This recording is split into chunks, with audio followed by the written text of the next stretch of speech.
UK cab जो है, UK curriculum accreditation body, ये यूके में रजिस्टर्ड चैरिटी है। मुझे ऐसा लगता है कि आप कोई भी ऐसा नाम लें ह्यूमन राइट वायलेशन का, मुझे लगता है मैंने वो सब फेस किया है। I was just 15.5 years old when I become a victim of a mob attack, जिन्होंने मुझे फिजिकली अटैक किया। I was badly injured, I spend 2 long years in trauma. मुझे कुछ महसूस नहीं होता था, खुशी गमी दिन रात, लेकिन ultimately I promise my self कि मुझे विक्टिम नहीं बनना, ना इधर सिर्फ सर्वाइवर बनना है बल्कि फाइटर बनना है। आप पूरे पाकिस्तान में मुझे नहीं बता सकते कि कोई ऐसा प्रोजेक्ट शुरू हुआ हो जो कहता हो कि हम उनको ग्रांट देते हैं, उनको कहें आए कारोबार करें, हम उनको सारी सपोर्ट देंगे। उनमें से एक दो के तो मुझे बहुत अच्छे लगे। एक मुझे सबसे अच्छा जो लगा वो ये लगा कि उसमें एक जो ट्रांसजेंडर थी वो फार्म उनका है बकरियों का फार्म, ठीक है। और मुझे बहुत अच्छा लगा, बल्कि उससे मुझे एक हदीस भी याद आई कि हज़रत पाक सल्लल्लाहु अलैहि वसल्लम का फरमान है कि जो गरीब है वो बकरी पाले। अस्सलाम वालेकुम, मिनट न्यूज़ में बहुत बहुत खुश आमदीद। आज हमारे साथ बहुत ही मुअज़्ज़ज़ मेहमान मौजूद हैं। इनका नाम है जाहिद भट्टी साहब, जो कि यूके कैब की एक चैरिटी फाउंडेशन है, जिनके ये को फाउंडर हैं। Sir, thank you so much for your time. और आप बताइएगा मुझे अपनी चैरिटी के बारे में या अपनी ऑर्गेनाइजेशन के बारे में कि वो क्या काम करती है बेसिकली। जी बहुत शुक्रिया।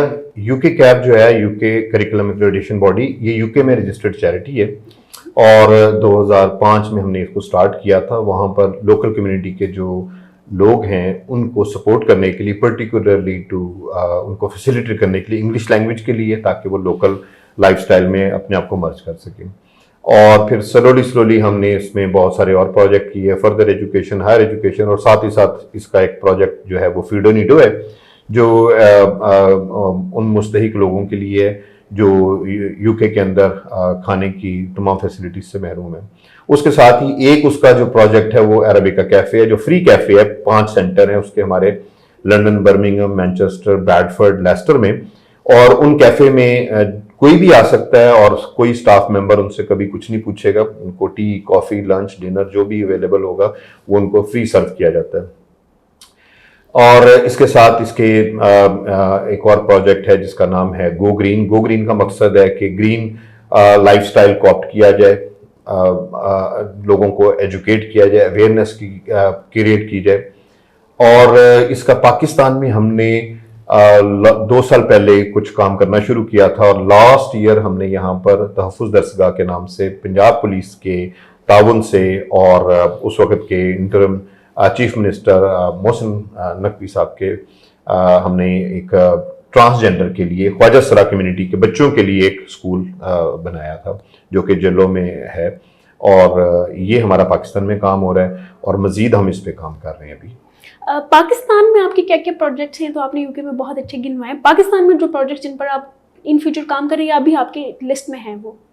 अच्छा, पाकिस्तान में एक हमारा फ्री हॉस्पिटल है जो कि एक बड़ी गुंजान आबादी के अंदर है, जो कि उन गरीब लोगों के लिए है, जैसे मेड्स हैं, गार्डनर्स हैं, ड्राइवर्स हैं, जो अगर एक दिन के काम पे ना जाएं तो उनकी दिहाड़ी खत्म हो जाती है, तो उनके लिए, ताकि वो फौरन अपनी ट्रीटमेंट ले सकें।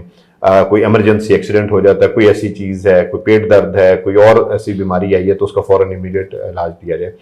और साथ तहफ़्फ़ुज़ दरसगाह का, जैसे मैंने आपको छोटा सा इंट्रोडक्शन दी है, अब तहफ़्फ़ुज़ दरसगाह की जो पहली फेज थी उसमें अंडर 18 बच्चों के लिए हमने बोर्डिंग स्कूल बनाया हुआ है, जिसमें जल्लो में बच्चे आके हमारे पास रहते हैं। उसका मकसद ये है कि जो माँ बाप सोसाइटी का, फैमिली का प्रेशर बर्दाश्त नहीं कर सकते, वो बच्चे हमें दे दें, हम उनको पालेंगे। बजाय गुरु को देने के, उनकी एक इंटेग्रिटी, उनका करैक्टर को खराब करने के, हम उसको बिल्ड करते हैं, हम उनको एजुकेशन देंगे। आफ्टर एजुकेशन वो बच्चे जो चाहें करें।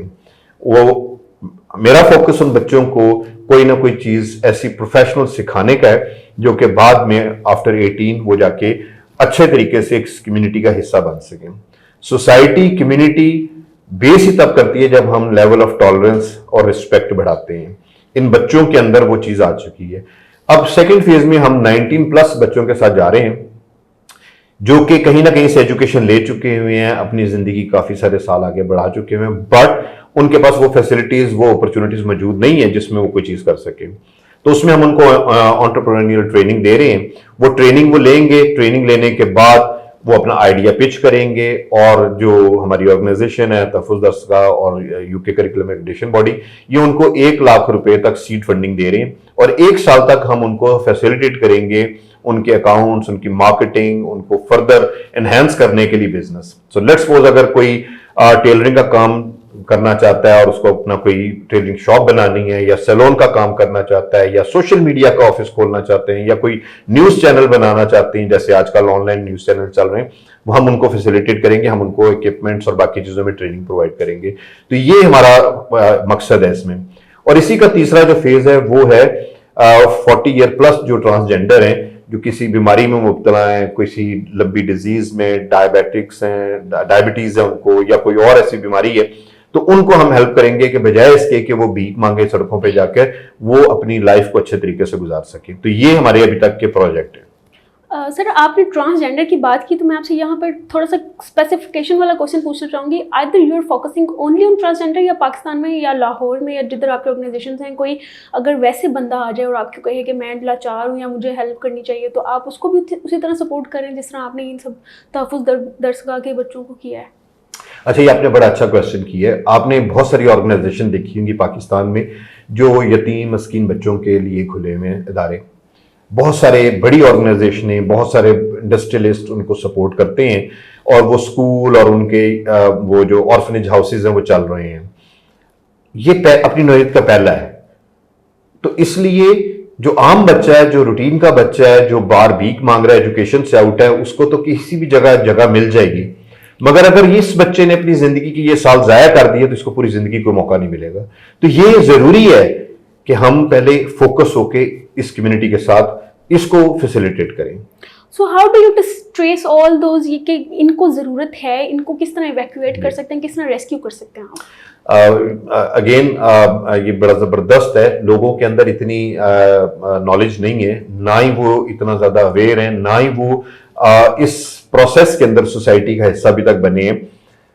बेसिकली पंजाब पुलिस के ताउन से हमने ये स्टार्ट किया था और पंजाब पुलिस ने रिसेंटली बहुत सारे VSOs को अपॉइंट किया हुआ है और अभी तक हमें उन VSOs की बहुत सारी मदद जो है वो मिलती है। जो IG पंजाब हैं डॉक्टर उस्मान, उन्होंने, और जो इस प्रोजेक्ट की इनिशिएटिव थे वो ASP शहरबानो थी और वो अभी तक हमारे साथ हैं और पूरी तरह गाइड करते हैं।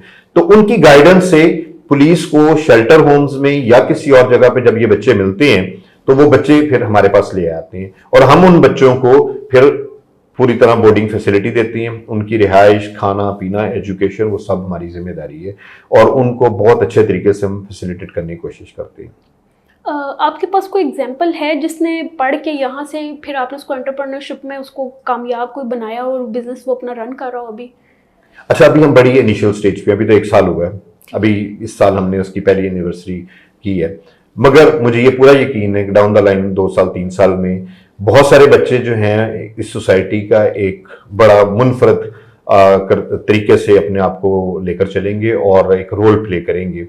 जो 19 प्लस जिनके साथ अभी हमने स्टार्ट किया, जो पहला सेशन कुछ दिन पहले हुआ है मुल्तान में, बड़ा इंप्रेसिव था और मुझे बड़ा यकीन है और मेरे पुख्ता यकीन है कि इंशाल्लाह अगर अल्लाह ताला हमें नासिर हुआ तो इसमें हम बड़े अच्छे तरीके से कामयाबी लेंगे। ये तमाम 19 प्लस पढ़े लिखे एजुकेटेड ट्रांसजेंडर्स हैं जिनके पास अपॉर्चुनिटीज नहीं है, किसी न किसी तरीके से रिस्ट्रिक्शंस हैं और ये अपनी लाइफ के अंदर उस इंटेग्रिटी, उस ऑनर के साथ जिंदा रहना चाहते हैं। हम उसको मेंटेन करवाना चाहते हैं और उनको वो फैसिलिटेट देना चाहते हैं ताकि वो कोई ना कोई काम कर सके। पाकिस्तान में कोई किसी की मदद कर रहा होता है ना तो उसको लोग बड़ा एक मजाहिया से अंदाज में देख रहे होते हैं, उसको कोई ना कोई ताना या कोई ना कोई उसकी बैकड्रॉप हम निकाल ही लेते हैं। आपको क्या क्या फेस करना पड़ा ये इनिशिएटिव लेने के लिए? अल्हम्दुलिल्लाह अभी तक कोई ऐसी चीज नहीं है, मगर मुझे पता है एक मुश्किल टास्क है। लोगों के जहनों में बड़े सवाल होते हैं और ये एक ट्रांसजेंडर ख्वाजा सिरा एक ऐसा सेगमेंट है इस सोसाइटी का, खासतौर पर पाकिस्तान का, कि जहां पर लोगों को अभी तक अवेयरनेस नहीं है हाउ टू रिस्पेक्ट देम, उनके ओपिनियन को रिस्पेक्ट हम कैसे दे सकते हैं। और मेरा ख्याल है कि अब टाइम आ गया है कि हम इस अवेयरनेस को और ज़्यादा तेज़ी से आगे लेकर जाएं और बड़े शहरों में, ख़ासतौर पर लाहौर, कराची, इस्लामाबाद जैसे शहर जो हैं, इनमें तो टॉलरेंस है, हमें और शहरों में भी ये लेके जाना है और मुझे लगता है कि हम कामयाब हो जाएंगे जल्दी। सोसाइटी की तरफ से क्या प्रेशर आपकी तरफ फील होता है, और अगर सोसाइटी कभी उस तरह ना डाले पंगा आपके साथ, तो फिर गवर्नमेंट के इदारों की तरफ से कोई तो प्रेशराइज तो नहीं होते हैं कोई कि भाई इसको बंद करें, या इस तरह का कोई प्रेशर फील हो? अच्छा, हम लकी हैं कि क्योंकि पंजाब पुलिस हमारे साथ है, तो किसी और डिपार्टमेंट का हमारे पास प्रेशर नहीं है। और आईजी साहब की शफकत की वजह से बहुत सारे डिपार्टमेंट हमारे साथ बहुत सारा ताउन करते हैं। जैसे हमारा स्कूल और कॉलेज, इंटरमीडिएट कॉलेज रजिस्टर किया है पंजाब गवर्नमेंट ने, जो कि एक खुशाइन बात है। इसी तरह ही हम और ऑर्गेनाइजेशन के साथ रजिस्टर्ड है, जो कि बड़ी खुशाइंद है। सोसाइटी में टॉलरेंस, रिस्पेक्ट का आंसर कम है। ऑफ कोर्स वो सिर्फ ट्रांसजेंडर के लिए, बाकियों के लिए भी जो चीज किसी को पसंद नहीं आती वो उसके खिलाफ शाउट भी कर देता है और एग्रेसिव हो जाता है। ये सोसाइटी का एक कोलैबोरेटिव इशू है, सिर्फ ट्रांसजेंडर के साथ नहीं है। मगर मुझे लगता है कि जो चीज हम लोगों को देना चाहते हैं, बताना चाहते हैं इस इनिशिएटिव के थ्रू, अभी तक हम कुछ हद तक कामयाब हैं और इंशाल्लाह आगे भी कामयाब हो जाएंगे। सर, आपने ट्रांसजेंडर की बात की कि लोग बच्चों को एक्सेप्ट नहीं कर रहे होते हैं उसी तरह, और फिर 2 लाख में बेच देते हैं। ये क्या कॉन्सेप्ट है? ये गुरु वाली बात आपने की है, ये इसका थोड़ा सा मुझे एक्सप्लेन करके बताएं। I can't get it now.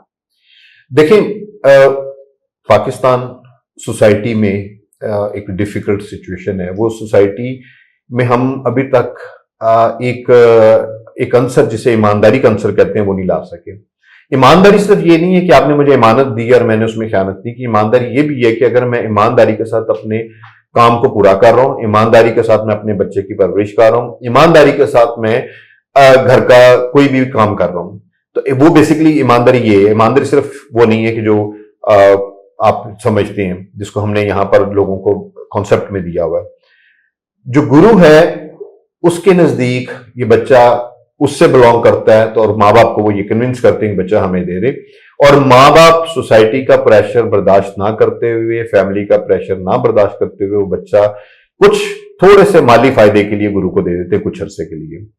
अब यहां से स्टोरी स्टार्ट फिर होती है जब गुरु उस बच्चे को सेक्स वर्कर बनाता है, बैगर बनाता है, या डांसिंग की तरफ लेके जाता है, और इवेंट्स और ऑर्गेनाइजेशन जो डिफरेंट लोगों पे शादी वगैरह के ऊपर जो लोग बुलाते हैं वहां पर ये बेचते हैं, और वहां से उसके जरिए पैसे कमाता है। अब यहां पर आके ये पता चलता है कि उस बच्चे का करैक्टर यहां से खत्म होना शुरू होता है और एक वो और तरफ चला जाता है। इस बच्चे को यहां से तरबियत यही मिलती है कि वो सिर्फ इन 3 चीजों के लिए पैदा हुआ है। अगर आप देखें, एक नॉर्मल जो बच्चा होता है उसका हमेशा सेम होता है, मैं डॉक्टर बनूंगा, मैं इंजीनियर बनूंगा, मैं पायलट बनूंगा, मगर इन बच्चों के पास कोई एम नहीं है। इससे आप अंदाजा लगा सकते हैं कि गुरु का करैक्टर यहां पर क्या है और माँ बाप का करैक्टर यहां क्या है, और उस बच्चे का जो 10 साल का, 11 साल का, उसका दिमागी प्रेशर क्या है। मेरा ख्याल है कि हम इंशाल्लाह सबकी मदद से और जो हमने इनिशिएटिव लिए हैं, हम वो प्रेशर बच्चों का कम कर सकते हैं और उनको एक अच्छा मुस्तकबिल दे सकते हैं। Sir, thank you so much for your time. लेकिन मैं आपकी टीम से मिलना चाहूँगी और देखना चाहूँगी कि उन्होंने आपकी किस तरह हेल्प की और क्या क्या अचीव किया आपको, क्योंकि आप तो जाहिर सी बात है अकेला बंदा क्या ही कर सकता है, फिर पूरी टीम भी चाहिए। तो आपकी टीम ने आपको किस हद तक बैक किया है, अब हम उनसे पूछेंगे। Thank you sir. जी जरूर। टीम में जो 19+ वाली टीम है आज वो यहाँ मौजूद है, क्योंकि उन्होंने रिसेंटली किया है इवेंट, एक सेशन, ट्रेनिंग सेशन किया मुल्तान में, वो जाहिर आपको बता सकेंगे। और जो पहला हमारा फेज है जिसमें स्कूल है, स्कूल की टीम यहाँ मौजूद नहीं है क्योंकि वो बोर्डिंग स्कूल है, और वो हम बड़े बच्चों को उन सारे बच्चों को बड़े एहतियात के साथ हम उनकी परवरिश कर रहे हैं, तो वो यहाँ पर मौजूद नहीं है। बट इन फ्यूचर जब कभी आपको मौका मिलेगा, मैं आपको जरूर स्कूल में भी इन्वाइट करूंगा ताकि आप बच्चों से मिलें, स्टाफ से मिलें। तो आज आपका जो मौका होगा यहाँ पर 19+ के जो हमारी टीम है, जिसमें प्रोजेक्ट मैनेजर, बिजनेस डेवलपमेंट और हमारी एक साइकोलॉजिस्ट हैं, वो आज मौजूद हैं, वो आपके साथ अपने ख्यालात भी शेयर करेंगे। बहुत शुक्रिया। बहुत शुक्रिया सर। जाहिद भट्टी साहब का तहफ़्फ़ुज़ दरसगाह फेज़ 2 19+ एंटरप्रेन्योरशिप प्रोजेक्ट का जो प्रोजेक्ट हेड हैं वो हमारे साथ मौजूद हैं। Thank you so much for your time. आप अपना नाम बताइएगा। माय नेम इज सारा इमरान। सारू, आप मुझे बताएं कि आप इस फेज तक कैसे पहुंची हैं और किस तरह आप गुरु से बची, और अपनी चाइल्डहुड की जो जर्नी है वो हमारे साथ थोड़ी शेयर करें। Childhood of course was not so easy, मतलब लाइक बहुत सारी डिस्क्रिमिनेशन, बुलिंग एंड हरासमेंट का सामना करना पड़ा। और एक चीज़ जो मैंने अपने सोची थी वो ये थी कि जो एजुकेशन है वही मुझे आगे लेके जा सकती है और मुझे उसको नहीं छोड़ना। ऑल्दो एजुकेशन इंस्टीट्यूट्स में भी डिस्क्रिमिनेशन, बुलिंग रही, बट वो बाहर भी होनी थी और वो अंदर भी होनी थी, तो बेहतर यही था कि अंदर रहकर उनको बर्दाश्त किया जाए, चीज़ एजुकेशन तो हासिल होगी। एंड दूसरा चीज़ जो मैंने अपना एक प्रॉमिस किया था कि मुझे अपना घर नहीं छोड़ना, क्योंकि your home is your safe space. बहुत टाइम लगा मेरे घर वालों को इस बात को मानने में, समझने में और मुझे एक्सेप्ट करने में, लेकिन ultimately they accept me as I am, क्योंकि मैंने भी उनको ये साबित करके दिखाया कि मैं उनके लिए बाइस फ़ख्र हूँ, बाइस शर्मिंदगी नहीं हूँ। ओके। तो ये प्रोजेक्ट के साथ जब आप अफिलिएट हुई हैं तो आपने क्या क्या इसमें प्रोजेक्ट के बारे में कोई डिटेल बताएं कि आप ये प्रोवाइड कर रही हैं अपने स्टूडेंट्स को? So basically this is first of its own kind of initiative जहाँ पर हम 18+ ट्रांसजेंडर इंडिविजुअल्स को हम ट्रेन कर रहे हैं for entrepreneurship and business skills. Normally ये समझा जाता है कि ट्रांसजेंडर कम्युनिटी के पास स्किल्स नहीं है, they have skills but they don't know how to transform those skills into business. तो हम लोग उनको बिजनेस ट्रेनिंग्स प्रोवाइड कर रहे हैं कि वो अपना माइक्रो एंटरप्राइजेस कैसे डेवलप कर सकते हैं और एक रिस्पेक्टेबल लाइवलीहुड कैसे ले सकते हैं, जिससे ना सिर्फ वो अपने पाँव पर खुद खड़े हों बल्कि माशरे में भी एक बाइज़्ज़त वक़ार और मकाम हासिल कर सकें और इसके साथ साथ अल्टीमेटली पाकिस्तान इकॉनमी में भी कंट्रीब्यूट कर सकें प्रोग्रेसिवली। ओके सर, तो आपने बात की अभी हरेसमेंट की और बुलिंग की। आप मुझे बताएं आपको किस हद तक हरेसमेंट और बुलिंग फेस की और आप किस तरह डिफाइन करेंगे एक स्पेसिफिक वर्ड हरेसमेंट या बुलिंग को? मुझे ऐसा लगता है कि आप कोई भी ऐसा नाम लें ह्यूमन राइट वायलेशन का, मुझे लगता है मैंने वो सब फेस किया है। I was just 15.5 years old when I become a victim of a mob attack, जिन्होंने मुझे फिजिकली अटैक किया। I was badly injured, I spent 2 long years in trauma. मुझे कुछ महसूस नहीं होता था, खुशी गमी दिन रात, लेकिन ultimately I promise my self कि मुझे विक्टिम नहीं बनना, ना इधर सिर्फ सर्वाइवर बनना है बल्कि फ़ाइटर बनना है, अपने राइट्स के लिए भी और अपने जैसे हज़ारों और लोगों के राइट्स के लिए भी। और अगर मैं एक चीज़ इसमें डिफ़ाइन करूं तो दैट इज़ अनइक्वालिटी, अनजस्टिस और may be you can say abuse. How do you corp with that situation जब आपके साथ इस तरह मॉब अटैक हुआ और सब कुछ आपको, तो जाहिर सी बात है एक ट्रॉमा तो होता है, तो आपने उसको किस तरह कवर अप किया? मुझे ऐसा लगता है कि अगर कोई चीज़ आपको मार नहीं देती तो अल्टीमेटली वो आपको स्ट्रॉन्ग बनाती है। जहाँ पर आपके साथ बुरा हो रहा होता है वहाँ पे कुछ पॉजिटिव चीज़ें भी होती हैं, कुछ अच्छे लोग भी होते हैं।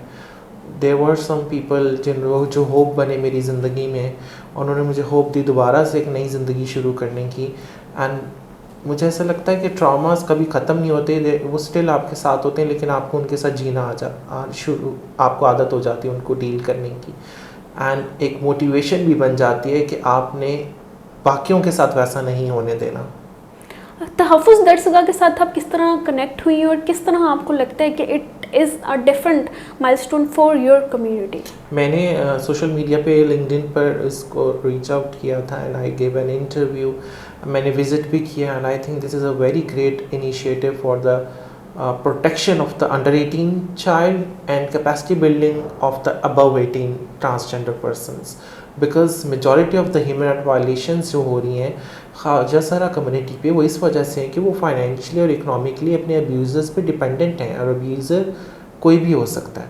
अगर हम उनको बाइज़्ज़त रोज़गार के काबिल बनाएं, माइक्रो फाइनेंसिंग के थ्रू को अपना बिजनेस कर सकें, तो उनके जो रिस्क है टूवर्ड वायलेंस वो बहुत कम हो जाएगा और अपनी ज़िंदगी को बेहतर तरीके से गुजार सकती हैं और उसके साथ साथ अपनी फैमिलीज़ को भी सपोर्ट कर सकती हैं।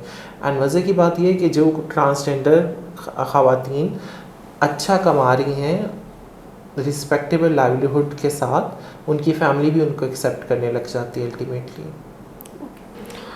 सो सर, आप मुझे बताएं कि हरेसमेंट को लेके अब तक कितने केसेस रिपोर्ट हुए हैं? The very first thing is the reporting, लेकिन मैं फिर भी आपको पूछूंगी कि वो रिपोर्टिंग के बाद कुट कितने को पड़ी है? देखिए, एग्जैक्ट नंबर्स तो मैं नहीं बता सकती है कि कितने वायलेंस के केसेस रिपोर्ट हुए हैं, लेकिन मैं ये ज़रूर कह सकती हूँ जितने रिपोर्ट हुए हैं उससे ज़्यादा ही हुए होंगे जो अनरिपोर्टेड रह जाते हैं, जो कभी मंजर आम पर ही नहीं आते। लेकिन लेजिस्लेशन के बाद, कानून बनने के बाद, विक्टिम सपोर्ट ऑफिसर्स जो पंजाब पुलिस में आई, उसके बाद एक बहुत पॉजिटिव चेंज आया है इन टर्म्स ऑफ हमें FIR कटवाने में आसानी होती है। पहले तो अगर कोई हमारे साथ हरासमेंट हो जाती थी तो हमें लगता था कि इससे बड़ी हरासमेंट पुलिस स्टेशन जाकर होगी, तो इससे बेहतर है ना ही जाओ। लेकिन अब सिचुएशन इज़ गेटिंग बेटर, जो विक्टिम्स हैं वो अपनी आवाज़ उठा रही हैं and to somehow justice भी मिल रहा है। तहफ़्फ़ुज़ दरसगाह फ़ेज़ 2 एंटरप्रेन्योरशिप एज 19 की जो सेकंड फेज़ है हमारे साथ, वो ये लेडी हैं। आप अपना इंट्रोडक्शन करवाइएगा प्लीज़। अच्छा, I am a counselling psychologist और इस प्रोजेक्ट में एज अ ट्रेनर जो है मैं अपनी सर्विसेज प्रोवाइड कर रही हूँ। बेसिकली हमारा मकसद इस प्रोजेक्ट का यही है कि हम इनको सपोर्ट दें। अब स्पोर्ट में जब साइकोलॉजिकल सपोर्ट की बात आती है वो इनके लिए बहुत इंपॉर्टेंट है। ये इनका इतना बड़ा इशू है कि अगर ये यहाँ पे रुक जाए तो ये आगे निकल ही नहीं पाते। अगर वो अपने पास्ट के ट्रॉमा में हैं वो आगे नहीं निकल पाएंगे, उनको कॉन्फिडेंस का मसला है वो आगे नहीं निकल पाएंगे, और उससे भी ज़्यादा इम्पोर्टेंट जो इनको हर वक्त हैरेसमेंट फेस करनी पड़ती है उसके साथ कैसे डील करना है, अपने आप को कैसे कॉन्फिडेंट करना है और अवेयर करना है मेंटली, वो बहुत इंपॉर्टेंट है। अच्छा, जो हमने अब तक किया है सेशन वो हमारा मुल्तान में कंडक्ट हुआ है। वहाँ पे हम बहुत से ख्वाजा सरा लोगों से मिले हैं। हमारी एक्सपेक्टेशन से बियॉन्ड उनके पास बहुत नॉलेज था। They don't want to dance, वो सेक्स वर्क नहीं करना चाहते, वो कमाना चाहते हैं, मेहनत करना चाहते हैं, तो उनको सपोर्ट की ज़रूरत थी। अब जब हम उनके पास गए मैंने उनसे पूछा कि आप सब जो हैं वो हमारी इसमें शॉर्ट लिस्ट नहीं होंगे, उन लोगों का क्या होगा जो रिजेक्ट हो जाएंगे? क्या आप वो फाड़ के फेंक देंगे उस पेपर जिस पे आपने प्लान बनाया कि मैंने बिजनेस करना है, मैंने इंडिपेंडेंट होना है फाइनेंशियली? वो क्या करेंगे? इस रिजेक्शन को कैसे लेंगे? तो वो कुछ तो हमें कहते रहे कि उदास हो जाएंगे क्योंकि यहाँ से हमें एक उम्मीद की किरण नज़र आई है। कुछ लोग कहते रहे कि ठीक है हम किसी और जगह पे करेंगे। हम लोगों का जो पर्पस था उनको मेंटली इतना स्ट्रॉन्ग करना है कि ये जो रिजेक्शन है ना किसी भी जगह से आपको मिलती है, आप ग्रांट के लिए कहीं पे भी अप्लाई करते हैं आपको नहीं मिलती, उसको भी आपने कैसे डील करना है?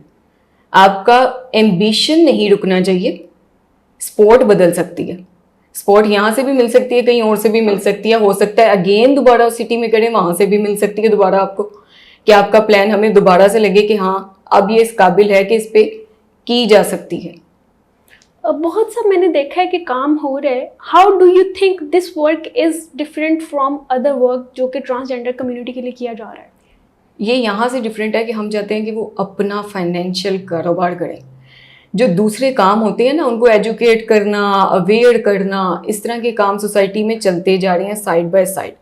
ये बिल्कुल यूनिक है। आप पूरे पाकिस्तान में मुझे नहीं बता सकते कि कोई ऐसा प्रोजेक्ट शुरू हुआ हो जो कहता हो कि हम उनको ग्रांट देते हैं, उनको कहें आएँ कारोबार करें, हम उनको सारी सपोर्ट देंगे। उनको सोशल मीडिया की सपोर्ट चाहिए, उनको डिजिटल मीडिया की चाहिए, बाद में बिजनेस कैसे रन करना है। बेसिकली हम उनको ट्रेन भी इसी मकसद के लिए कर रहे हैं कि अगर आपके जहन में आइडिया और आपको पता नहीं बिजनेस कैसे करते हैं तो हम आपको बताते हैं ऐसे बिजनेस करते हैं, ये आइडियाज़ हैं हम आपको देते हैं, ये इन आइडियाज़ पे आप वर्क करें, आप बिजनेस कर लेंगे। तो हमारा मकसद ये है। काउंसलिंग 1 by 1 तो भी मैंने उनमें से किसी की नहीं की। हाँ, हमने उनके साथ ट्रेनिंग सेशन किया था। अब जैसे कि हैरेसमेंट की बात करते हैं ना, तो इसकी डिस्कशन हमने बहुत डिटेल में की कि सिचुएशन का पहले असेसमेंट की जाती है। Is this situation is avoidable, आप अवॉइड कर सकते हैं, या फिर आपने साइड पे जाना है। अगर तो आपका कोई मजाक उड़ा रहा है ना, ये भी हैरेसमेंट है, लेकिन आपको कोई टच करता है तो ये एक सीरियस थ्रेट है। तो आपने देखना है कि आप इस सिचुएशन से कैसे साइड पे जा सकते हैं। फौरी तौर पे बगैर लड़े 3 बंदे हैं, आप एक हैं, आपने साइड पे जाना है, बजाय इसके कि आप वहां पे खड़े होकर एक्सपेक्ट करें कि शायद ये आगे ना बढ़े। पुलिस को कांटेक्ट करें या किसी भी ऐसी जो आपको पता है कम्युनिटी है, आपकी अपनी कम्युनिटी है, उसके लिए सबसे ज़्यादा इंपॉर्टेंट ये है जिस पे मेरा फोकस है। बीइंग साइकोलॉजिस्ट मैं उनको कहती हूँ कि बी इन योर कम्युनिटी, अपनी कम्युनिटी में रहें, उनके साथ इन टच रहें। चाहे आप व्हाट्सएप का ग्रुप बनाते हैं, चाहे आप सोशल मीडिया पे फेसबुक पे ग्रुप बनाते हैं, आप कहीं पे भी ग्रुप बनाते हैं, उस ग्रुप में हर एक बंदे को दूसरे का हाल पूछना चाहिए। उनके छोटे मोटे मसले हैं जो वो हमसे भी शेयर नहीं कर सकते, उनका आंसर करना चाहिए। इससे फ़ायदा क्या होगा? एक ताकत मिलती है। अगर एक ट्रांसजेंडर को बिठा देंगे आप ऐसे इन्वायरमेंट में जहाँ पे उसको रोज़ाना इंसल्ट किया जाता है, उसका तो मोरल ही गिर जाएगा ना। अपनी कम्युनिटी में उनका कॉन्फिडेंस लेवल ही हो रहा है। जब वो खुद ताकतवर होते हैं ना, वो कम्युनिटी उनको ताकत प्रोवाइड करती है। तो ये मेरे ख्याल से बहुत इंपॉर्टेंट है उनके लिए। हरेसमेंट का इशू हो, कॉन्फिडेंस का इशू हो, ट्रॉमा का इशू हो, जब वो एक दूसरे को छोटी छोटी बातें बताते हैं ना, तो इससे ही उनके बहुत से मसाइल हल हो जाते हैं। आगे बढ़ना है तो हमें पिछली चीज़ को छोड़ना पड़ेगा। चाहे वो ट्रॉमा है, चाहे पर्सनल वीकनेस है उनकी। ठीक है, ये ट्रांसजेंडर बहुत से ऐसे भी रिपोर्ट करते हैं हमें फिजिकल वीकनेस है, हम लोग उस तरह से इतनी देर तक वर्क नहीं कर सकते जिस तरह आम बंदा कर रहे हैं, हमें हार्मोनल इश्यूज हैं जिसकी वजह से कई डिसीजेस भी लग जाती हैं। ठीक है, अब उनको वो कैसे एड्रेस कर सकते हैं टाइम बाय टाइम? अब सोसाइटी का जो पूरा एक है ना ओवरलुक इनसे रिलेटेड, उसको चेंज करने में टाइम लगेगा। हाँ, लेकिन ये कोशिश शुरू हो चुकी है। द गुड न्यूज़ इज कि कोशिश शुरू हो गई है। अब ये कहाँ तक जाती है ये अल्लाह ताला को जहाँ तक मंजूर होगा। Thank you so much for welcome. तहफ़्फ़ुज़ दरसगाह फेज़ 2 एंटरप्रेन्योरशिप एज 19 के हमारे साथ मौजूद हैं बिजनेस डेवलपमेंट एग्जीक्यूटिव। आप अपना इंट्रोडक्शन करवाइएगा प्लीज़। जी, मेरा नाम साबिरा है, साबिरा मसूद, और मैं तहफ़्फ़ुज़ दरसगाह का एक जो प्रोजेक्ट हमारा स्टार्ट हुआ है इब्तिकार व रिज़्क़, उसमें एज बिज़नेस डेवलपमेंट एग्जीक्यूटिव जो है वो काम कर रही हूँ। और अभी हमने जो है मुल्तान में एक अपना फ़र्स्ट ट्रेनिंग सेशन कंप्लीट किया है। सिलेक्शन प्रोसेस इस तरह से है कि हमने उनके जो उनके पास आइडियाज़ थे या वो कुछ कर रहे थे ऑलरेडी, कोई बिजनेसेस छोटे मोटे, उनके आइडियाज़ उन्होंने हमारे साथ शेयर किए। जो हमारे पास उनके लिए कुछ आइडियाज़ थे वो हमने उनके साथ शेयर किए। फिर हमने उनकी जो है उनको मतलब डिफरेंट टॉपिक्स पे उनके साथ बात की, जो उनको हर्डल्स हैं सोसाइटी को लेके जो वो फेस कर रहे हैं, वो उन्होंने हमारे साथ डिस्कस की। और उस सब का आउटकम ये था कि मतलब बहुत अच्छा लगा कि वो लोग एक तो बिज़नेस में इंटरेस्टेड थे, एजुकेटेड थे। मैं मुल्तान के जो ट्रांसजेंडर कम्युनिटी है उसकी बात कर रही हूँ स्पेसिफिकली। तो मतलब ये है कि हम लोगों का जो तरीक़ाकार है वो बेसिकली ये है कि हम उनके भी सुनेंगे, बिजनेसेस अपने आइडियाज़ भी देंगे, उनके भी सुनेंगे, सुन लिए जैसे फर्स्ट सेशन में, ट्रेनिंग सेशन में। तो उसमें से फिर जो मतलब हम शॉर्ट लिस्ट करेंगे, जो हमें लगेगा हमारी टीम को जो लगेगा कि वो मतलब इम्प्लीमेंटेशन के काबिल हैं, तो फिर हम उनको सीड ग्रांट्स देंगे बिज़नेस के लिए फर्दर इंशाल्लाह ताला। आपने फर्स्ट सेशन किया, आपने लोगों के ट्रांसजेंडर्स के सुने आइडियाज़, तो किस तरह की डिफरेंट और एंथ्रालिंग आइडियाज़ आपको सुनने में मिले थे? कोई है इस तरह का कोई अगर आपको जो लगता है कि भाई ये मैंने फर्स्ट टाइम सुना है? अच्छा, मोस्टली ऐसा होता है कि जब हम सुनते हैं ना सीड ग्रांट का, तो हमें लगता है कि वो बहुत ही कम है। लेकिन जब हम प्रैक्टिकली उसको देखते हैं तो उनके आइडियाज़ सुन के तो बल्कि हमें मतलब हमारे पास भी थे ऑब्वियसली आइडियाज़, बट उनमें से एक दो के तो मुझे बहुत अच्छे लगे। एक मुझे सबसे अच्छा जो लगा वो ये लगा कि उसमें एक जो ट्रांसजेंडर थी वो फार्म उनका है बकरियों का फार्म, ठीक है। और मुझे बहुत अच्छा लगा, बल्कि उससे मुझे एक हदीस भी याद आई कि हज़रत पाक सल्लल्लाहु अलैहि वसल्लम का फरमान है कि जो गरीब है वो बकरी पाले, ठीक है, क्योंकि उसका दूध भी फ़रोख्त होता है, उसकी अफजाइश भी होती है, कुर्बानी में मेल्स यूज़ होते हैं और जो फीमेल्स हैं वो ब्रीड के लिए यूज़ होती हैं और जो दूध के लिए यूज़ होती हैं। मतलब वो उस दौर में अगर नबी पाक सल्लल्लाहु अलैहि वसल्लम को पता था, और वो जो करी थी वो मुझे बहुत अच्छा लगा, क्योंकि हमने कुछ हमारे कोलीग्स ने कुछ जो मॉडल्स थे एज मॉडल उनको अपनी प्रेजेंटेशंस में शामिल किया था, जिसमें कुछ ब्यूटिशियंस हैं बहुत अच्छा काम कर रही हैं, किसी की बुटीक है वो बहुत अच्छा काम कर रही हैं। तो मुझे लगा कि इस लेडी को भी इसमें शामिल करना चाहिए, बिकॉज उनका बहुत ही डिफरेंट था और वो कर रही थी, ऐसा नहीं है कि उनको स्टार्ट करना था। मुझे वो चीज़ बहुत क्लिक की और मतलब बहुत ही अच्छा। और आपको सबसे मज़े की बात ये बताऊँ कि 50,000 की उन्होंने कहा कि एक बकरी जो है वो 50,000 की कॉस्ट करती है।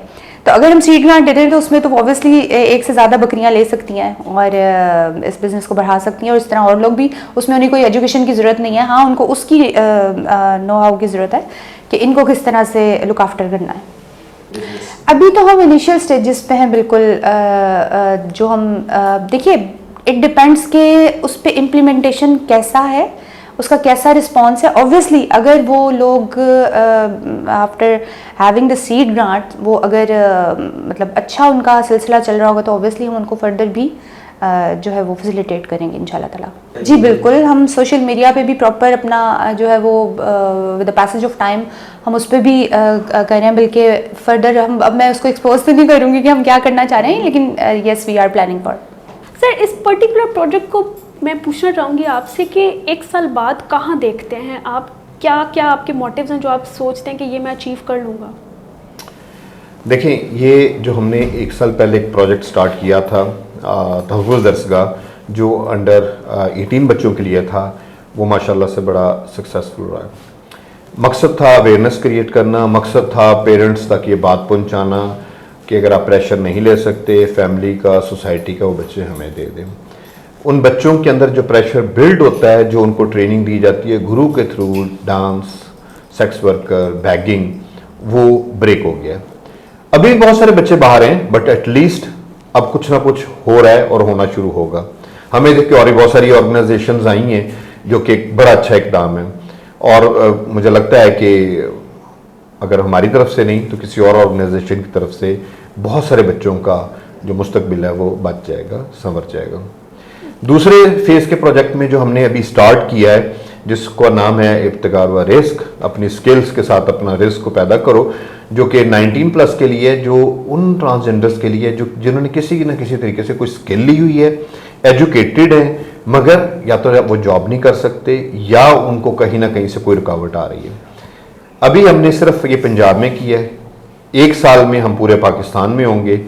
इन बच्चों को ना सिर्फ ट्रेनिंग दी जा रही है, ना सिर्फ इनको सीट फंडिंग दी जा रही है, बल्कि पूरा इनको 1 साल हम सपोर्ट देंगे सोशल मीडिया, अकाउंट्स, मार्केटिंग और other business related management skills की।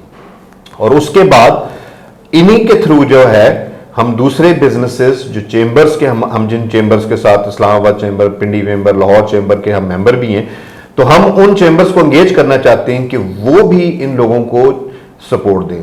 सो लेट्स सपोज अगर कोई सोशल मीडिया कंपनी चला रहा है तो चेंबर के कुछ बिजनेसेस उनको एटलीस्ट कोई बिजनेस दे ताकि वो अच्छे तरीके से अचीव कर सके, ना सिर्फ अपने लिए बल्कि और ट्रांसजेंडर्स को अपने पास नौकरी देकर एक एम्प्लॉयमेंट का चेन चला सके। सर बिल्कुल, मेरा क्वेश्चन यही था कि आपने, क्योंकि हर कोई बंदा बिजनेस के लिए नहीं बना होता, तो एम्प्लॉयमेंट के क्या सीन है? अगर कोई जॉब करना चाहता है तो आप उसको किस तरह हेल्प कर सकते हैं? आपने बड़ी ज़बरदस्त बात पूछी है, मगर आपने थोड़ा सा लेट पूछा है। जब हमने इस प्रोजेक्ट को स्टार्ट किया तो हमने आईजी साहब से और मैडम शहर बानो से इसका जिक्र किया, और दोनों ने हमें जो आइडिया दिया वो ये दिया कि अगर आपके पास कोई ऐसे बच्चे आते हैं जो मोबाइल टेक्नोलॉजी या शेफ़ के कोर्स करते हैं, तो उनके लिए हमारे थाने जिनमें कैंटीन्स मौजूद हैं वो मौजूद है, हम वो करवा के दे सकते हैं। और इसी तरह ही वो ना सिर्फ अपने लिए करेंगे बल्कि बाकी ट्रांसजेंडर्स के लिए भी रिस्क का मौके पैदा करेंगे, क्योंकि वहां पर जाहिर है काम करने वाले बाकी लोग भी चाहिए होते हैं। तो ये चेन चल पड़ेगी, और ना सिर्फ एक प्रोग्राम में बल्कि बहुत सारे और प्रोग्रामों में। दिस इज़ द प्रोजेक्ट जो कि सबको इंस्पायर कर सकता है, और मैं खुद इससे बहुत इंस्पिरेशन ले रही हूँ। सर बहुत शुक्रिया आपके टाइम का और वक्त का।